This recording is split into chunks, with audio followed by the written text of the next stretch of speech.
ከሁለተኛው ኮሪደር በኋላ የጀመርነው የኮሪደር ስራ ከማለዳ ጀምረን እስካሁን እስከ 4 ሰዓት ድረስ ባለው ድረስ ስንገመግም ነው የቆየነው። ሰፋ ያለ ኮሪደር ነው። በአጠቃላይ ወደ 13.4 ኪሎ ሜትር የሚሸፍን ኮሪደር ነው። የመጀመሪያው ረጅሙ ከቦሌ ብራስ መስመር በቦሌ ሃይ ስኩል እስከ እንግሊዝ ኤምባሲ ድረስ የሚሄደው ከቀበና ጋራ የሚገጥመው ነው።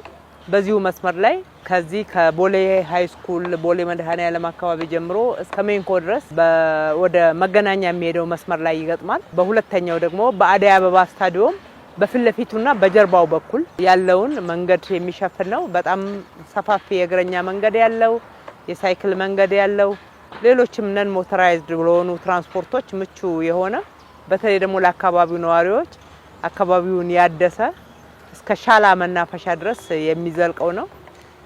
ሁለተኛው ከቀበና መስመር ጀምሮ የውሃ ሀብት ሚኒስቴር በኩል እስከ ቦሌ ሩዋንዳ ድረስ የሚዘልቀው ነው። በድምሩ ወደ 13.4 ኪሎ ሜትር የሚሸፍን በ5 ኮሪደሮች ከፋፍለን እየሰራናቸው ያሉ ኮሪደሮች ናቸው። በርካታ አሚኒቲዎችን ይዟል።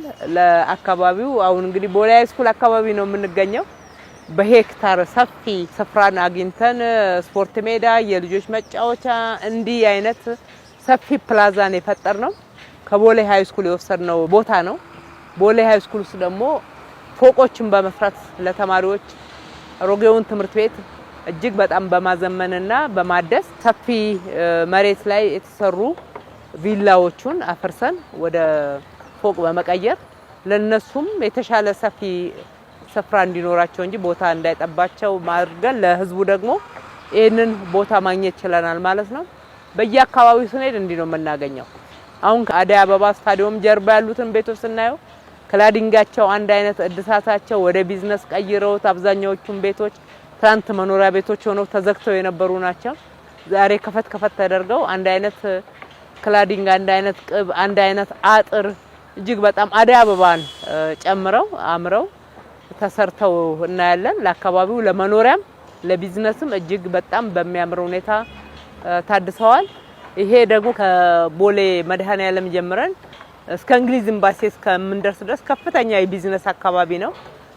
ወደ ማዶ ከጎላጎል ስንሻገር ጥቃቅን ሱቆችና ንግዶች አሉ።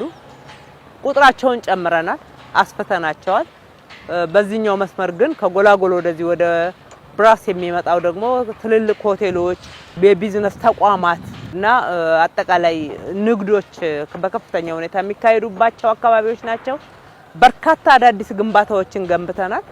ታጥረው ዝም ብሎ በህንጻዎች መካከል ጥቅም ሳይሰጡ የነበሩ አካባቢዎችን ዛሬ ጥቅም ላይ እንዲውሉ እጅግ በአማረ ተመሳሳይ ክላዲንግ በአጭር ጊዜ በእነኚህ 4 ወራት ውስጥ የትልልቅ ፎቆች ተሰርተው በሚገርም ጥራት እዚህ ደረጃ መድረሳቸው የኢትዮጵያን ኮንስትራክሽን እድገት ፍንትው አድርገው ይናገራሉ፣ ይመሰክራሉ። በውሃ ልማት መስመርም እስከ ሩዋንዳ ቦሌ ሩዋንዳ ድረስ የሚሄደውን በርግጥ ነባሮቹ ህንጻዎች በጣም የሚያማምሩ ናቸው። በተለይ ከሩዋንዳ በኩል ያሉት እነሱንም ግን ያልተጠቀምንባቸው በጥቃቅን ግንባታዎች ተይዘው የነበሩትን ዛሬ ለብዙ ሰዎች የስራ እድል በሚፈጥር አካባቢውንም በሚያሳምር ደረጃውንም ከፍ በሚያደርግ ደረጃ ተሰርተዋል። ቺቺኒያ አካባቢ በጣም የማይመጥኑ ተግባራት ሲፈጸሙበት የነበረው ዛሬ ለሁሉም ለክብራችንም በሚሆን ስራ እድልም በሚያሰፋ አካባቢውንም በሚያሳምር ደረጃ ተሰርተዋል። በመጠናቀቅ ላይ ነው ያለው። እስከ ሰኔ መጨረሻ ድረስ አጠቃላይ 13.4 ኪሎ ሜትር ነው። የውስጥ ለውስጥ መንገዱንም ጨምረን ዋና መንገዶችንም በጥሩ ሁኔታ የሳይክል መንገድ እንዲኖራቸው ለነን ሞተራይዝድ ትራንስፖርት ዝግጁ እንዲሆኑ አድርገን የእግረኛ መንገዱ ለእግረኞች ሰፊ እንዲሆን ሰፋፊ ንግዶች እንዲሳለጡ በማድረግ ኢኮኖሚያችንን በሚያሳድግ ውበታችንንም በሚጨምር በተለይ ደግሞ በመሬት ውስጥ የተሰሩት መሰረተ ልማቶች ለደህንነታችንም ለዘላቂ ልማቱም በከፍተኛ ሁኔታ አስተዋጽኦ የሚያደርጉ ሆነው በመጠናቀቅ ላይ ነው ያሉት። ባልነው ጊዜ እናጠናቀቃለን። የሰሩትን ሁሉ የተባበሩትን ከልቤ ማመስገን እፈልጋለሁ። በተለይ ነዋሪዎችን ወደ አንድ ስታንዳርድ ለማምጣት ባደረግነው ጥረት ትብብራቸው እንዲህ በቃላት የሚገለጥ አይደለም።